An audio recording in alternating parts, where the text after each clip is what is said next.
Hello guys, welcome back to my YouTube channel. ඉතින් අද 2026 ජූලි 24 Friday. අපි මේ යන්නේ 9 Wales hospital එකට පුතාව පෙන්නන්න.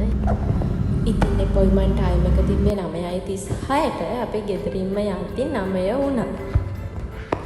ඉතින් යාළුවනේ අම්මා කෙනෙක් වුණාම ඔයාලට දැනෙන හැඟීම මොකද්ද? අම්මා කෙනෙක් වුණාට පස්සේ ජීවිතේ වෙනස් වෙනවා කියන්නේ එක වචන වලින් විස්තර කරන්න අමාරු හැඟීමක්. ඉස්සර මං ගැන හිතුවා. දැන් මම ජීවත් වෙන්නේ මේ පුංචි හදවතේ හිනාව වෙන්නේ.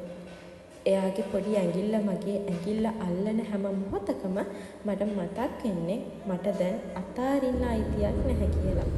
මහන්සි දවස් වෙනවා, අනන්න හිතන දවස් වෙනවා. හැබැයි එයාගේ එක හිනාවක් මගේ මුළු ලෝකෙම ආයෙත් ලස්සන කරනවා. අන්න ඉතින් කතාවෙන් අපි 9 Wales hospital එකට ආවා.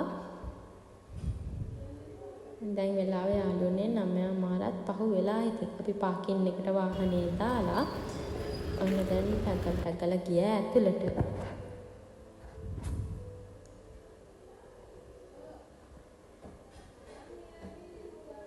අපි ඉතින් එන්ට්‍රන්ස් එකෙන් ඇතුල් වෙලා බිල් එකක් දාගෙන ඔන්න ආවා. ෆස්ට් ෆ්ලෝර් එකේ තමයි ડોක්ටර් ඉන්නේ. පුතාගේ ડોක්ටර්ගේ නම තමයි ડોක්ටර් පුෂ්පා පුංචි හේම. එයා තාත්ති එක්ක කොලන්. ඉතින් අපි බෙහෙත් ගත්තා යාළුවනේ. එහෙමම ලිෆ්ට් එකට ආවා. පල්ලෙහාට බහින්න. එහෙනම් ඉතින් අපි යමු. ඉතින් යාළුවනේ ජීවිතේ කොච්චර අමාරු වුණත් අපි ආදරය කරන අය වෙනුවෙන් ශක්තිමත් වෙන්න අපිට පුළුවන්. ඉතින් මම හැම වෙලෙම try කරනවා මගේ පුතා ආඩම්බර වෙන අම්මා කෙනෙක් වෙන්න. ඉතින් මං හිතන්නේ යාළුවනේ අම්මා කෙනෙක්ගේ ලොකුම සාර්ථකත්වය තමයි ඇය වෙනුවෙන් අපුඩි ගහන ලෝකයක් නෙමෙයි.